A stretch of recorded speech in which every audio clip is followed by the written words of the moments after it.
हर एक काम को अपने अपने समय में पूरा करना है और उसे अंजाम देना है। अगर ऐसा अधूरा काम छोड़ देते हैं वो हमारे लिए नुकसानदायक हो सकते हैं, हमारे बाद में हमारे परिवार के लिए नुकसानदायक हो सकते हैं। यदि हम किसी और के लिए काम करते हैं और अधूरा काम करते हैं वो उनके लिए नुकसानदायक हो सकता है। हम बुजुर्ग अवस्था में पहुंच चुके हैं और पूरी जिम्मेदारियों के साथ अगर काम नहीं करते हैं हमारी बात हमारे परिवार को, हमारे संतान को नुकसान पहुंच सकती है। इसलिए हम सबको ध्यान देना है, हमारे समय में ही सारे कामों को पूरा करें। परमेश्वर अपनी कृपा दृष्टि जिन पर रखते हैं उनके लिए तो एक अतिरिक्त आशीर्वाद है, एक अतिरिक्त लाभ है कि परमेश्वर किसी न किसी रूप में उनके कामों को सफल करते हैं, हमारे दिन को आगे बढ़ाते हैं। देखते किस प्रकार से परमेश्वर इस जिम्मेदारी को पूरा न करने पर किसी और की सहायता से अपने काम को पूरा करवाते हैं। हमारे दिन में आगे बढ़ने से पहले अपने आप को परमेश्वर की दिव्य सानिध्य में लेकर चलते हैं। सिरों को झुकाएंगे, आंखों को बंद करेंगे, छोटी सी प्रार्थना करेंगे। धन्यवाद और आभार के साथ में एक और बार आपके सानिध्य में आते हैं। पिता परमेश्वर, हमारे लिए प्रभु जी आपने जो कुछ भी किया उसके लिए शुक्रिया अदा करते हैं। हमें जीवन दान दिया है, सुरक्षा दिया है, तंदुरुस्ती दिया है, सेहत दिया है, आभार प्रकट करते हैं। हमें दिया परमेश्वर धन के लिए, आहार के लिए, वस्त्रों के लिए, भवनों के लिए और प्रभु जी हर प्रकार की आमदनी के लिए आपको धन्यवाद करते हैं। हमारे परिवार के लिए, हमारी संतानों के लिए आपको शुक्रिया अदा करते हैं। आभार मन के साथ में पवित्र आत्मा का अभिषेक के लिए, वचनों के लिए आपको धन्यवाद करते हैं। आत्मा का अभिषेक इसी प्रकार से हम पर उंडेलते हुए हमसे बातें कीजिए, महिमा गौरव आदर सम्मान आप प्राप्त कीजिए। प्रार्थनाओं को सुनकर परमेश्वर के उत्तर के लिए धन्यवाद करते हुए हमारे उद्धारकर्ता हमारे प्रभु यीशु मसीह के नाम से इस दुआ को मांगते हैं, सुनकर कबूल कर पिता। आमेन, आमेन, आमेन।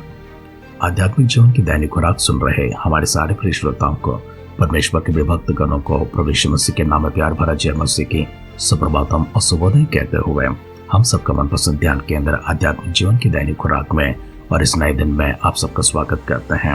हमारे ध्यान राजाओं का पहला ग्रंथ उसके पहला अध्याय में चल रही है। आप पहला वचन से पढ़ते हुए हमारे ध्यान को आगे बढ़ाएंगे। दाऊद राजा बूढ़ा वरन बहुत पुरनिया हुआ और यद्यपि उसको कपड़े उड़ाए जाते थे तो भी वह गर्म न होता था।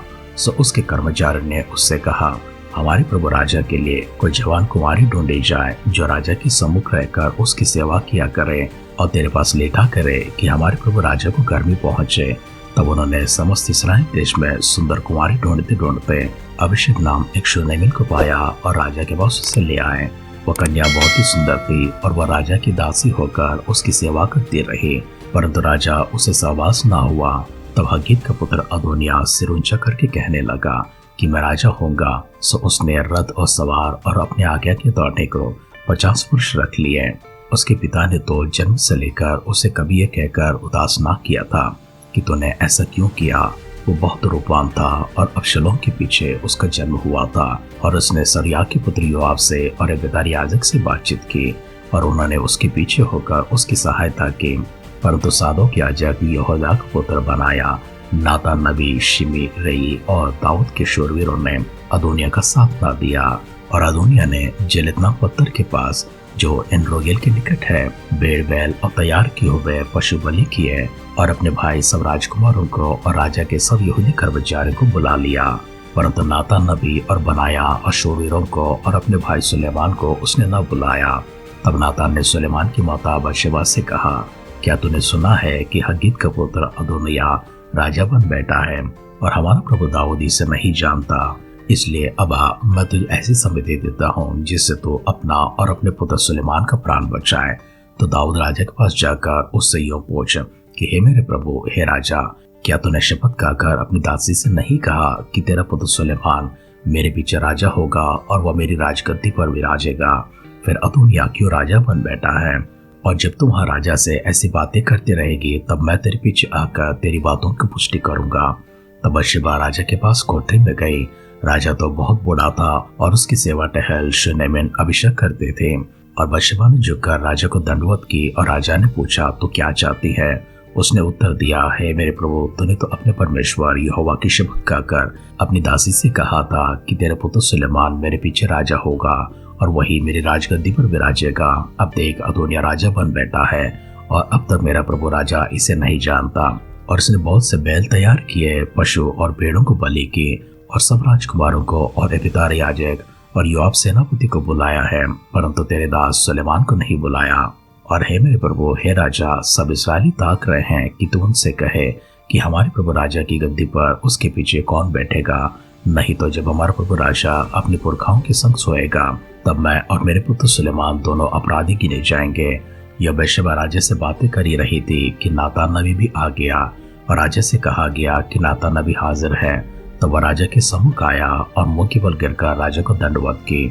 और नातान कहने लगा, हे मेरे प्रभु, हे राजा, क्या तूने कहा है कि अदोनिय्याह मेरे पीछे राजा होगा और वह मेरी गद्दी पर विराजेगा? देख, उसने आज नीचे जाकर बहुत से बैल, तैयार किए हुए पशु और भेड़ें बलि की हैं और सब राजकुमारों और सेनापतियों को और अब्यातार याजक को भी बुला लिया है। और वे उसके सम्मुख खाते पीते हुए और कह रहे हैं, अदोनिय्याह राजा जीवित रहे। परंतु मुझे तेरे दास को अर्थात सादोक याजक और यहूदा के पुत्र बनाया और तेरे दास सुलेमान को उसने नहीं बुलाया। क्या यह मेरे प्रभु राजा की ओर से हुआ है? तूने तो अपने दास को यह नहीं जताया है कि प्रभु राजा की गद्दी पर कौन उसके पीछे विराजेगा। दाऊद राजा ने कहा, बशेबा को मेरे पास बुला ले आओ। तो वह राजा के पास आकर उसके सामने खड़ी हुई। राजा ने शपथ खाकर कहा, यहोवा जो मेरे प्राण सब जोखिमों से बचाता आया है, उसके जीवन की शपथ जैसे मैंने तुझसे इस्राएल के परमेश्वर यहोवा की शपथ खाकर कहा था कि तेरा पुत्र सुलेमान मेरे पीछे राजा होगा और वह मेरे बदले मेरी गद्दी पर विराजेगा, वैसे ही मैं निश्चय आज के दिन करूंगा। तब बशेबा ने भूमि पर मुंह की बल गिरकर राजा को दंडवत करके कहा, मेरा प्रभु राजा दाऊद सदा तक जीवित रहे। तब दाऊद राजा ने कहा, मेरे पास सादोक याजक, नातान नबी, यहोयादा के पुत्र बनाया को बुला ले आओ। सो वे राजा के सामने आए। राजा ने उनसे कहा, अपने प्रभु के कर्मचारियों को साथ लेकर मेरे पुत्र सुलेमान को मेरे निज खच्चर पर चढ़ाओ और गीहोन को ले जाओ और वहीं सादोक याजक और नातान नबी इस्राएल का राजा होने का उसका अभिषेक करें। तब तुम सब नरसिंगा फूंक कर कहना, राजा सुलेमान जीवित रहे। और तुम उसके पीछे पीछे इधर आना और वह आकर मेरे सिंहासन पर विराजेगा, क्योंकि मेरे बदले में वही राजा होगा और उसी को मैं इस्राएल और यहूदा का प्रधान होने को ठहराया है। तब यहोयादा के पुत्र बनाए ने कहा, आमीन। मेरे प्रभु राजा का परमेश्वर यहोवा भी ऐसा ही कहे। जिस रीति यहोवा मेरे प्रभु राजा की संग रहा, उसी रीति वह सुलेमान की भी संग रहे और उसका राज्य मेरे प्रभु दाऊद राजा के राज्य से भी अधिक बढ़ाए। तब सादोक याजक और नातान नबी ने और यहूदा का पुत्र बनाया करेतियों और पेलेतियों को संग लिए हुए नीचे गए और सुलेमान को राजा दाऊद के खच्चर पर चढ़ाकर गीहोन को ले चले। तब सादोक याजक ने यहोवा के तंबू में से तेल भरा हुआ सिंह निकाला और सुलेमान का राजाभिषेक किया और वे नरसिंगा फूंकने लगे और सब लोग बोल उठे, राजा सुलेमान जीवित रहे। तब सब लोग उसके पीछे पीछे बांसुरी बजाते और इतना बड़ा आनंद करते हुए ऊपर गए कि उनकी ध्वनि से पृथ्वी डोल उठी। जब अदोनिय्याह और उसके सब नेवता हरी खा चुके थे, तब यह ध्वनि उनको सुनाई पड़ी और योआब ने नरसिंगा का शब्द सुनकर पूछा, नगर में हलचल और चिल्लाट के शब्द क्यों हो रहा है? वो ये कहता ही था कि अब्यातार याजक का पुत्र योनातान आया और अदोनिय्याह से उसने कहा, भीतर आ, तू तो भला मनुष्य है और भला समाचार भी लाया होगा। योनातान ने अदोनिय्याह से कहा, सचमुच हमारे प्रभु राजा दाऊद ने सुलेमान को राजा बना दिया और राजा ने सादोक याजक, नातान नबी और यहूदा के पुत्र बनाया और करेतियों और पेलेतियों को उसके संग भेज दिया और उन्होंने उसको राजा के खच्चर पर चढ़ाया है। और सादोक याजक और नातान नबी ने गीहोन में उसका राजाभिषेक किया है और वे वहां से ऐसा आनंद करते हुए ऊपर गए हैं कि नगर में हलचल मच गई। और जो शब्द तुमको सुनाई पड़ रहा है वह यही है, सुलेमान राजगद्दी पर विराज भी रहा है। फिर राजा के कर्मचारी हमारे प्रभु दाऊद राजा को यह कहकर धन्य कहने लगे कि तेरा परमेश्वर सुलेमान का नाम तेरा नाम से भी महान करे और उसका राज्य तेरा राज्य से भी अधिक बढ़ाए। और राजा ने अपनी पलंग पर दंडवत की। फिर राजा ने यह भी कहा कि इस्राएल का परमेश्वर यहोवा धन्य है, जिसने आज मेरे देखते एक को मेरी गद्दी पर विराजमान किया है। तब जितने भी नेवता हरी अदोनिय्याह के संग थे, वे सब तरतरा गए और उठकर अपना अपना मार्ग लिया। और अदोनिय्याह सुलेमान से डर उठा और जाकर वेदी के सींगों को पकड़ लिया। तो सुलेमान को यह समाचार मिला कि अदोनिय्याह सुलेमान राजा से ऐसा डर गया है कि उसने वेदी के सींगों को यह कहकर पकड़ लिया है कि आज राजा सुलेमान शपथ खाए कि अपने दास को तलवार से न मार डालेगा। सुलेमान ने कहा, यदि वह बलम नसी दिखाएगा तो उसका एक बाल भी भूमि पर गिरने न पाएगा, परंतु यदि उसमें दुष्टता पाई जाए तो वह मारा जाएगा। तब राजा सुलेमान ने लोगों को भेज दिया जो उसको वेदी के पास से उतार ले आए। तब उसने आकर राजा सुलेमान को दंडवत की और सुलेमान ने उससे कहा, अपना घर चला जा। राजाओं का पहला ग्रंथ पहला अध्याय का पहला वचन से लेकर अंतिम वचन तक हमें पढ़कर सुनना है। इसमें हम सबसे पहले दाऊद को बुढ़ापे में देखते हैं। दाऊद इतना बूढ़ा हो चुका है, उसे कंबल ढकते हुए, उसके ऊपर चादर ओढ़ते हुए उसे गर्मी देने की कोशिश कर रहे थे। जब ऐसा संभव न हुआ और दाऊद को तंदुरुस्ती वापस न मिली, उन्होंने सोचा किसी कुंवारी को उनके पास लेकर आए ताकि उसकी सेवा ठहर कर सके, उसको घर भी दे सके। ये वह अपने ही उपाय करते हैं, इसमें कोई पवित्र शास्त्र का कोई संबंध नहीं है और ना ही कोई नियम का संबंध है। ये तो लोग अपने ही हिसाब से करते हैं। तो इस वचन को सुनते समय ये ना सोचे कि ये जायज है, इसे करना चाहिए। ये बिल्कुल जायज नहीं है। परंतु दाऊद को भी देखते हैं, उसने उसके साथ में कुछ ना किया था, सहवास ना किया था। दूसरी विषय देखते हैं, दाऊद अपनी जिम्मेदारी में पूरी तरह से आगे नहीं बढ़ता है। अपने पीछे राज सिंहासन विरासत किसको छोड़कर जाता है, इसका उसने तय नहीं किया था। हालांकि उसने एकांत में शायद बत्शेबा से कहा होगा और इस बात को नातान भी जानता है। इन दोनों की सिवा और कोई नहीं जानता कि दाऊद ने कहा कि बदशे का पुत्र सुलेमान को वह राज सिंहासन पर बिठाएगा। राजा इस काम को पूरी तरह अंजाम नहीं दिए थे, इसलिए हग्गीत का पुत्र अदोनिया ने देखा, जो अबशलोम के पीछे पैदा हुआ था, कि राजा ने किसी को तय नहीं किया है, इसलिए मैं ही राजा बनूंगा। उसने अपने आगे चलने के लिए 50 लोगों को इकट्ठा किया। गाय बैलों को लेकर जाता है, भेड़ बकरियों को लेकर जाता है, तैयार किए पशुओं को लेकर जाता है, बलि चढ़ाता है। इस कार्य में उसका साथ देने के लिए योआब जाता है और अबीतार याजक भी जाता है। उसने तो सभी को बुलाया था, परंतु सुलेमान को नहीं बुलाया, सादोक याजक को और नबी नातान को नहीं बुलाया था। अदोनिया अपने आप को राजा बना चुका है, इसकी खबर नातान को मिलते हैं। वह बत्शेबा के पास जाकर उससे कहता है कि दाऊद के पास जाकर कहना कि तूने प्रतिज्ञा दिया था कि मेरा बेटा तेरे पीछे राज सिंहासन पर विराजेगा। ये वचन का क्या हुआ है? तू जब बोलती रहेगी मैं तेरे पीछे आऊंगा, तेरे साथ दूंगा। और इनकी प्रणाली के अनुसार ये दोनों राजा के सम्मुख जाते हैं और राजा उनको प्रतिज्ञा करते हैं और साथ ही साथ में अपने कर्मचारियों को बुलाते हैं, याजक को बुलाते हैं और उनसे कहते हैं कि मेरे खच्चर पर चढ़ाकर राजा सुलेमान को लेकर जाओ और उसका राजाभिषेक करो।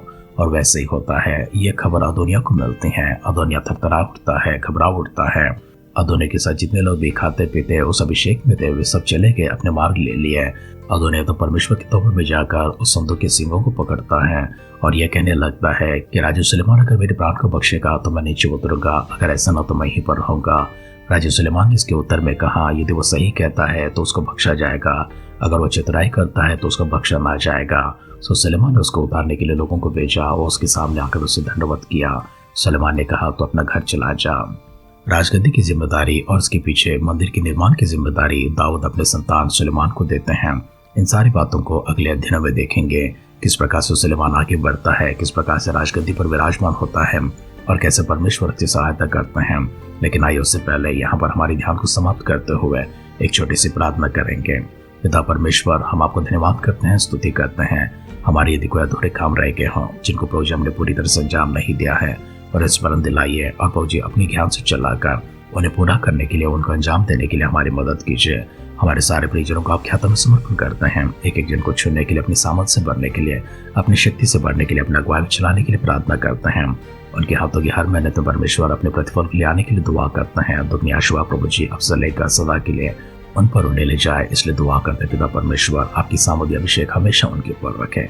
भविष्य मसीह के बाद उनके आगे विलंब होगी तो कल सुबह फिर से एक बार हम मिलकर आपकी स्तुति आराधना करने के लिए हम सबको जीवितों की संख्या में रखें।